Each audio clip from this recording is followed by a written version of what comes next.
At 3:37, thank you so much for spending a bit of time with us this afternoon. So yesterday was World Suicide Prevention Day. But I mean, honestly, any day is a good day to talk about awareness and prevention, right? Our next guest very sadly lost her brother to suicide last April. She's speaking out, and she's shining a light on the extended wait times that people seeking help often face. She's also calling for more mental health funding. Dr. Dori Schiff joins us now. Thank you for your time today, Dr. Schiff, and our condolences. So thanks for having me. Your brother actually sought help. He tried to check himself into a psych ward. What happened? What went wrong? So, he was feeling suicidal, and he decided to go to the emergency room. And unfortunately, it was just overloaded and overflowing with patients who also needed care. And he waited in the emergency for about 2 weeks. But unfortunately, there were just no beds available in the psych unit. I'm sorry, I want to stop you. I thought you just said he waited in emergency for 2 weeks. 2 weeks? 2 weeks, yeah. 2 weeks? How is that even possible? Oh, my God. Well, there is a psychiatric department in the emergency room where there is some psychiatric care, but he was there for 2 weeks. I can't even process that. How do you process that, doctor? It's very frustrating as a physician and as a family member, and it's getting worse. It's very difficult to process.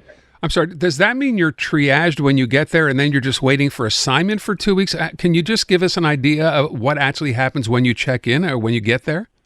So once you're medically cleared and there's nothing medically wrong with you, you're assigned to the psychiatry part of the emergency room, and you've basically been assigned to psychiatry, and they can admit you to their unit. But if they don't have place for you on the ward, you have to stay in the emergency room. And are you seen during that time you're in the emergency room until hopefully you wait to get a place, or you just left on your own? I mean, it's unbelievable to hear that someone could sit there for 2 weeks and basically and have nothing happen. You are seen by the psychiatrist in the emergency room. You are assessed, but you're not really receiving treatment. Okay. So he's there. He knows he needs the help. He's waiting for 2 weeks, and I suppose every day hoping that that's going to be the day that he's going to get the hope. And at what point did he become hopeless and just check himself out? After the first week, I would say he started to get hopeless, and it didn't look like a bed was going to be opening anytime soon. And he was feeling a little bit better. The dust had settled a little bit. And it just the conditions, they're being on top of one another in on a stretcher, it just was very, very difficult for him. So he decided that it would be better just to go home and try to get care from his treating psychiatrist. And, I was going to say at that point, I mean, first of all, was family involved in this? I mean, you're a doctor. Were you concerned enough at that point to suggest to him perhaps that's not the best thing to do, or how would it have worked? It's difficult, really, to make that decision. We had some conversations. I really wasn't sure what the best decision would be, but we thought maybe it would be okay for him to go home and get care, because sitting in the emergency room clearly wasn't the best option for him at that point. Well, I imagine that was even harder on his mental health. Like we said, anticipating that he might be getting the help that he needs, and yet left to languish kind of on a stretcher, like you said. I'm sure that had a detrimental effect on him, did it not? Oh, yeah, definitely. Yeah. So then he takes his own life, and I mean, the family must just be devastated and beyond that frustrated that it possibly could have been prevented, doctor. Yes, definitely devastating and frustrated. Could it have been prevented if he stayed? Really, it's impossible to know. Would have this happened at a later date? We really don't know. But it's just our hope that something changes in the system, and that people will have better access to care, and that this won't happen. This will not happen again. Someone's asking the question. I guess it's a fair question to ask about private healthcare and a psychiatrist or someone to deal with this at that point. Does that become an option? Is that available? Well, he had a psychiatrist that he was seeing as an outpatient. But, when you're seeing a psychiatrist once or twice a week, it's sometimes not enough. You really need to be in an inpatient setting. Mm-hmm. And so you would like, obviously, for people to have access to the help that they need. And in order to have access to that, I guess we need more funds, right? Did the government failed your brother here? Well, the government is failing mental health in general. We need so much more in terms of publicly funded resources for mental health treatment, both for outpatient treatment and for inpatient. I mean, it's absolutely impossible to find a patient, a psychologist these days. Both publicly and even privately. Before COVID, people were able to find a psychologist and pay for it. They can't even find one anymore. The wait lists are months and months for even a private psychologist. So let alone finding someone, a psychologist that's covered under Medicare.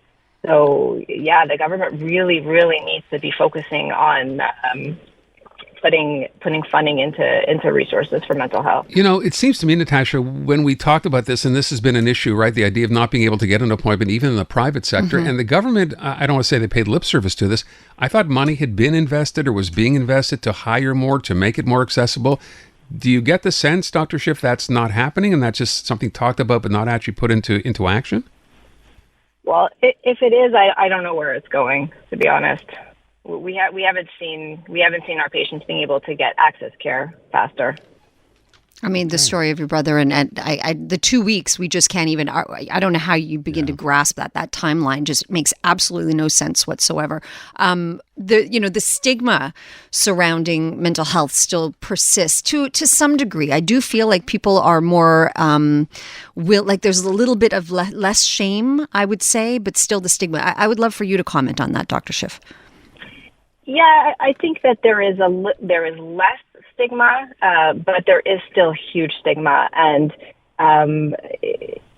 it's getting better. But I think the more we talk about it and the more we're open about it, people will be less afraid to get care, and there's really nothing to be afraid about, and there's nothing to be ashamed about, and people need to really look at it like a disease. It is a disease of the mind, just like cancer is a disease, just like diabetes is a disease. It really is a disease, and there's absolutely no shame. And people need to be open about it and supportive and talk about it, and not be afraid to talk about suicide, and not be afraid to share their stories, because I think that every story that is shared can help somebody else.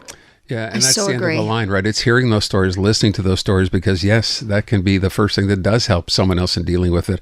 Dr. Schiff, first of all, as Natasha said off the top, we're sorry for your loss in the case of your brother, and want to thank you so much for being with us today. We appreciate it.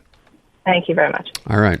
Today is, I mentioned yesterday. World Suicide Prevention Day yesterday. Yeah, that was yesterday. Listen, if you are having suicidal ideation, any kind of thoughts of it, please call 911 right away. There is also the Canada Suicide Prevention Helpline, which is 1-833-456-4566. I say go to the hospital, and yet you hear this story. After that story, yeah. Just don't ignore it. Maybe that should be the message. Do not ignore it. There are people out there who can help, who want to help.